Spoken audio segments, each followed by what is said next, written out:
আজকে ঢাকায় প্রচুর বৃষ্টি হয়েছে। বৃষ্টি কমার পর বের হয়ে পড়লাম রিক্সা নিয়ে ঢাকা শহরে প্রকৃতির সৌন্দর্য উপভোগ করার জন্য। বৃষ্টির দিনে রিক্সায় চড়ে ঢাকা শহরের প্রকৃতির সৌন্দর্য উপভোগ করা সত্যি অন্যরকম এক অভিজ্ঞতা। বৃষ্টির ফোঁটা যখন রিক্সার ছাউনিতে পড়ে তখন এক মনোরম শব্দের সৃষ্টি হয়।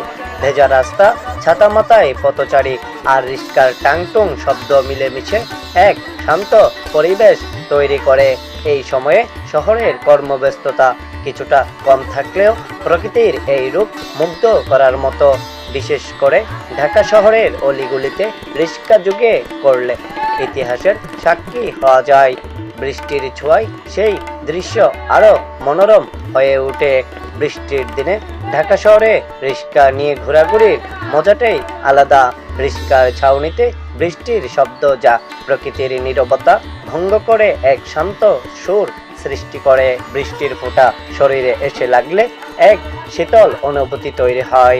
ঢাকা শহরের অলিগলিতে রিক্সা করে ঘোরাঘুরির সময় ঐতিহাসিক স্থাপত্য এবং প্রকৃতির মেলবন্ধন দেখা যায়। বৃষ্টির দিনে শহরের রাস্তাগুলো ভিজে অন্যরকম দেখা যায়, যা ফটোগ্রাফির জন্য চমৎকার একটি দৃশ্যপট তৈরি করে। কোলাহল পূর্ণ শহরের মধ্যে বৃষ্টির দিনে রিক্সায় ভ্রমণ এক ধরনের প্রশান্তি এনে দেয়। বৃষ্টির দিনের এই অভিজ্ঞতা ঢাকার জীবনযাত্রার একটি অবিচ্ছেদ্য অংশ। যারা প্রকৃতির নীরবতা এবং বৃষ্টির ছোঁয়া ভালোবাসেন তাদের জন্যই আজকে এই ব্লগটি তৈরি করেছি। আবারও দেখা হবে নতুন কোনো একটি জায়গায় নতুন একটি ব্লগ ভিডিও নিয়ে।